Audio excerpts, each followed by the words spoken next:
chi rồi. Ui, ui. Hở ra đi, đúng rồi, hở ra đi. Cho nó hở ra này. Múc ơi, múc ơi. Tròn thế là. Đây sao nhớ rồi. Đây sao. Bốc. Sao từ vào kệ. Bốc. Cho lá cái kia. Bốc. Lá cái số bài. Cái tề gọi là thảo nuôi thì mà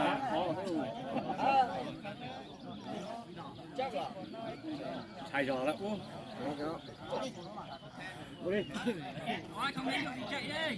Đúng rồi, cho nó nhanh gọn lẹ luôn. Còn cổ nữa. Không lại được chạy nhá. Có thể chạy có thể mới khôn. Đó đây là. Đánh lâu đâu. Đó. Đấy, đi. Mẹ.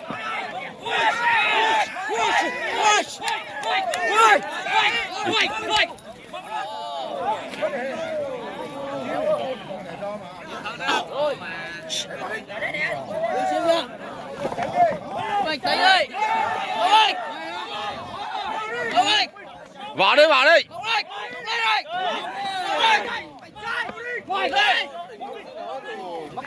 Con này chưa chắc được rồi.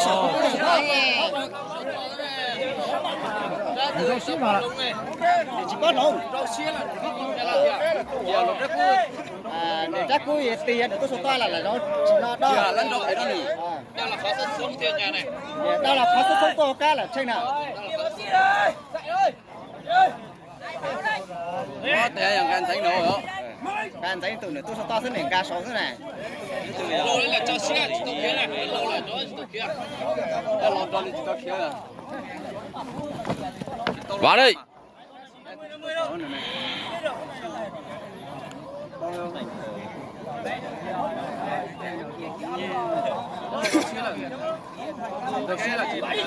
Giờ có một lần cò nó.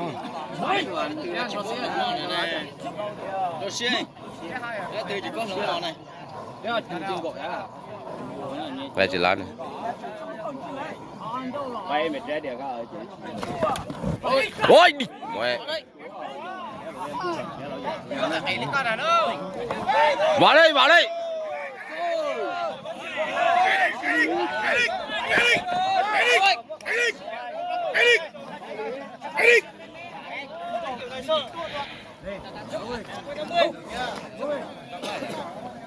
Về mua cái bảy đánh lâu lắm.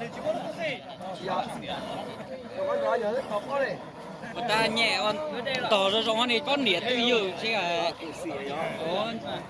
chủ cái đế rồi sao bé thì lúc mà Chạy trên nhá.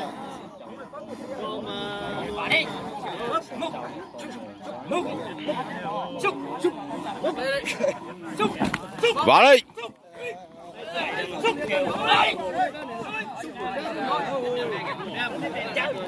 Nhìn từ tôi mong liếc ra nữa nó.